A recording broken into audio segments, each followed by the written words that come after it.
बिस्मिल्लाहिर्रहमानिर्रहीम नहमदुहु व नुसल्ली व नुसल्लिमु अला खातमिल अंबिया वल मुरसलीन व अला आलिहि व सहबिहि अजमाइन अम्मा बाद।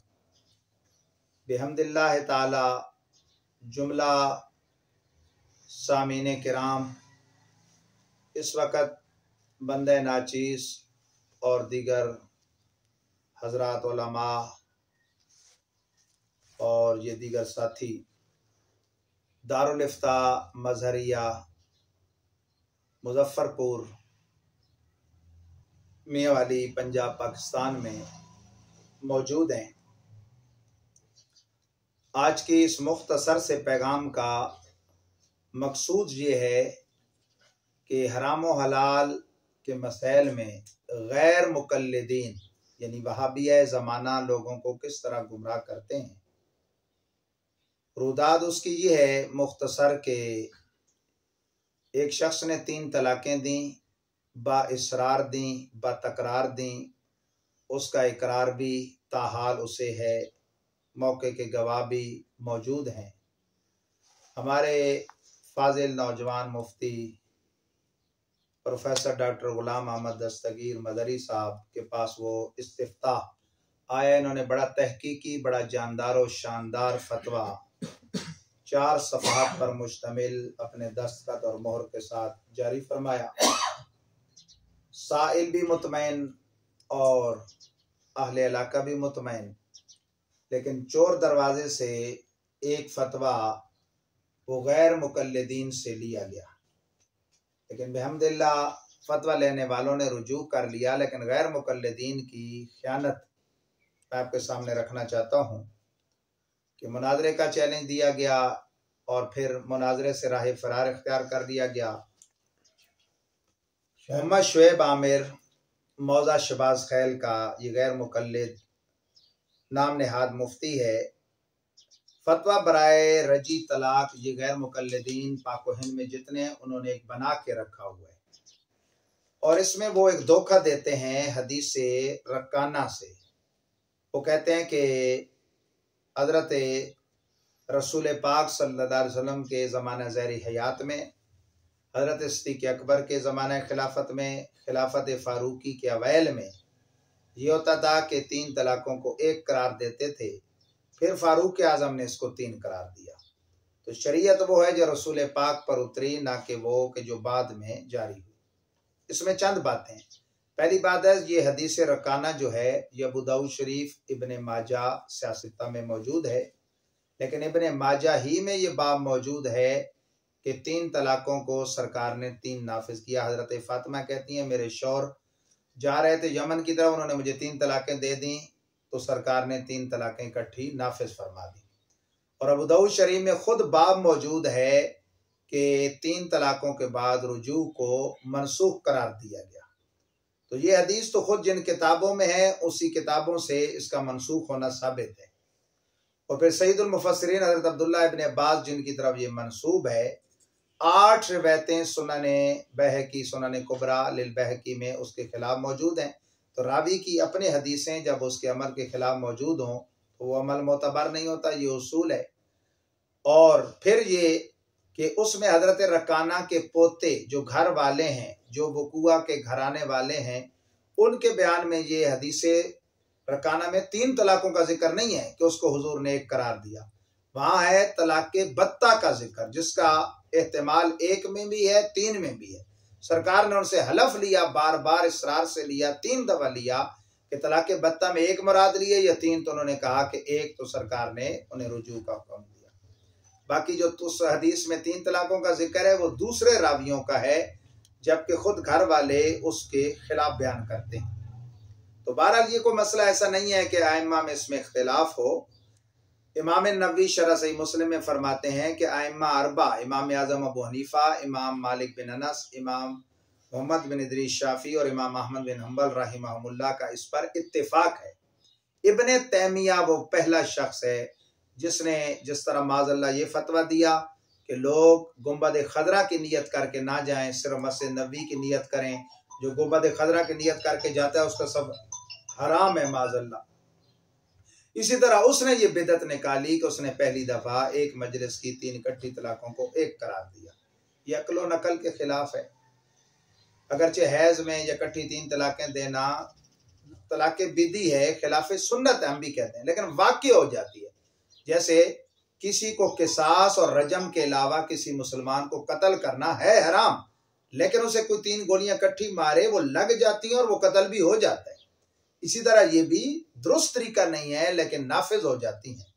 पूरी उम्मत का इस समझ आए। और मजे की बात कि जो इसने खुद हदीस रकाना नकल की, उसमें ये बात वो लिख गया है, खुद कहते हैं कि हजरत उमर के दौर में।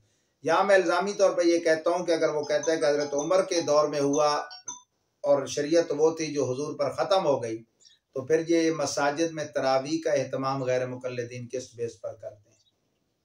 वही भी तो हजरत उमर ने जारी किया।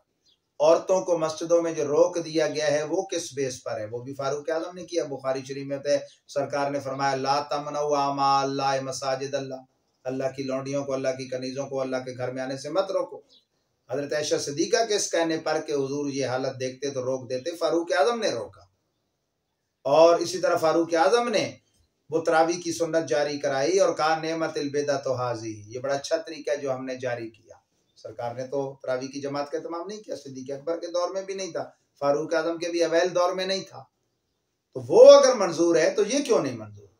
जबकि ये तो मैं इल्जामन कह रहा हूँ, तहकीकी बात ये आखिरी बात कि सरकार दो जहां सल्लल्लाहु अलैहि वसल्लम फरमाते हैं अलैकुम बिसुन्नती व सुन्नतिल खुलफाए राशिदीन अल महदीयीन, तुम पर मेरा और मेरे हिदायत याफ्ता खुलफा का तरीका इख्तियार करना लाजिम है। बहरहाल मैं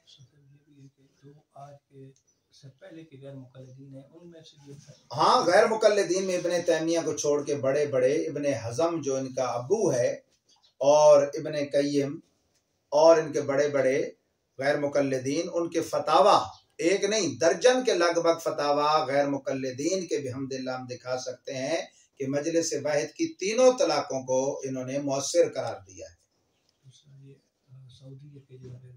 गैर मुकल्लिदीन जो है मौजूदा हमारे पाक हिंद के, ये नजदिया जो हैं, जो ना काबिज हैं हरमैन तय्यबैन के मामलात पे, उनको बड़े फॉलो करते हैं, ये सारे जान जानता है। वो भी मजलिस वाहिद की 3 तलाकों को 3 करार देते हैं।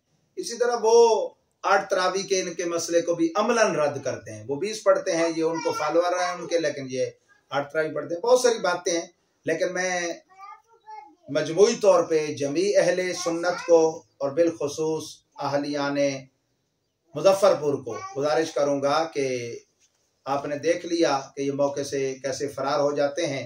मोहम्मद शुएब आमिर को लिखने की तो वो ताकत नहीं थी, तो उसने वो लिखा लिखाया फोटो कापी जारी कर दिया, लेकिन अपने नाम से किया। 1 मिनट भी वो मजलिस में नहीं आया, मजलिस मुनाजरा में जो खुद उन्होंने रखवाई थी।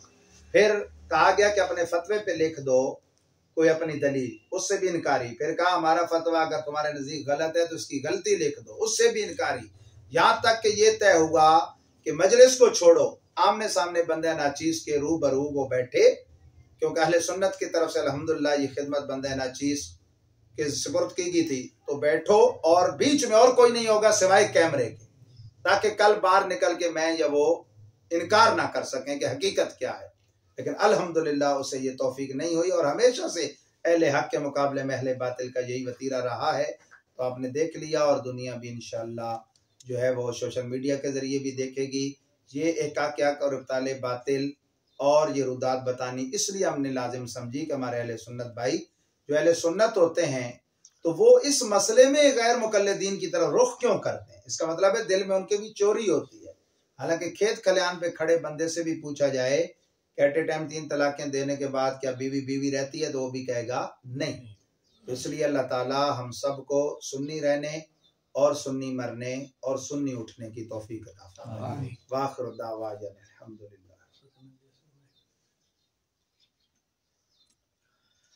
बिस्मिल्लाहिर्रहमानिर्रहीम। मैं किबला उस्तादुल मुकर्रम और उस्तादुल असातिज़ा मुफ्ती अहले सुन्नत मुफ्ती पाकिस्तान हज़रत अल्लामा मौलाना हकीम मुफ्ती मोहम्मद आरिफ महमूद ख़ान कादरी साहब हाफ़िज़हुल्लाह का शुक्रिया अदा करता हूँ कि ये कोई बहुत दिन पहले मनाज़रा हमने तय नहीं किया था, बल्कि ये किबला की ज़रा नवाजी है कि मैंने सुबह जनाब की बारगाह में ये अर्ज़ की कि आज 4 बजे गैर मुक़ल्लिदीन के साथ तलाक़ सलासा पे गुफ्तगू करनी है। तो क़िबला उस वक्त सफ़र में थे, फरमाने लगे मैं घर पहुँचने वाला हूँ, आप मुझे घर से जिस अंदाज में भी ले जाएंगे मैं इंशाअल्लाह हाज़िर हूँ। तो ये बहुत बड़ी ज़रा नवाजी है क़िबला की। बाकी हमारे शहर के जितने भी आइम्मा मसाजिद हैं मैं उनका भी शुक्रिया अदा करता हूँ। और आज भी क़िबला ने हर हवाले से मनाज़रा को छोड़ के आपने फरमाया मुकालमा कर लिया जाए, सिर्फ थोड़ी बहुत आमने सामने बैठ के 2 मिनट की गुफ्तगू कर ली जाए। या आपने ये भी फरमाया कि ये जो आपने आमिर शुएब साहब आपने फतवा लिखा है दरमियान में कासिदीन से फरमाते रहे कि आमिर शुएब साहब से कहें कि आपने ये जो फतवा लिखा है हम सिर्फ इसी पे 1-2 गुजारिशात करेंगे, आप उन्हीं का जवाब दे दें। तो आमिर शुएब साहब उनके साथ आए हुए तमाम दोस्त जो थे वो इससे भी एतराज़ करते नहीं, हम आज हमारी तैयारी नहीं है। हालांकि पहले जिस बंदे ने मुझसे रब्ता किया था मैंने उसे पहले बताया था कि अगर बात वो करने के लिए आ रहे हैं तो हम बात भी करेंगे और वीडियो भी बनाएंगे। और आखिर में फिर उनसे बात हुई कि हम वीडियो नहीं बनाते, आमने सामने बैठ के 1-2 गुजारिशात जो हैं वो तो एक दूसरे को सुनाई जाए, लेकिन वो इस पे भी किसी सूरत में राजी नहीं हुए। ये मालिक करीम का फजल है, ये एहसान है कि उसने लोगों के सामने हक को फिर जाहिर कर दिया है। जो किसी भी शक व शुबा के अंदर थे उनके सामने जाहिर हो गया।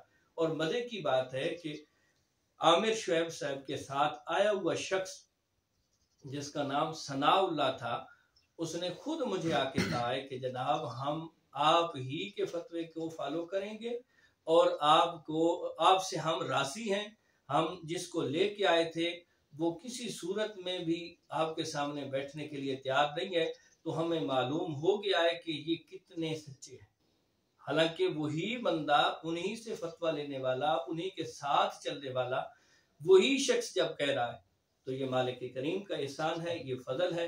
मैं एक मरतबा फिर क़िबला कारी अब्दुल अजीज साहब, क़िबला कारी हसन साहब, कारी सफदर हुसैन साहब, ये बिरादरम मौलाना हाफिज उबैर साहब, हाफिज फैसल साहब, बिरादरम मोहम्मद मुबशर साहब, खुसूसन मेरे छोटे भाई जो आज एक इंतहाई मसरूफियत के बावजूद हर हवाले से हमारे साथ मौजूद है। बाकी जो दोस्त अहबाब वहाँ पे इकट्ठे हुए सबका एक बार फिर शुक्रिया।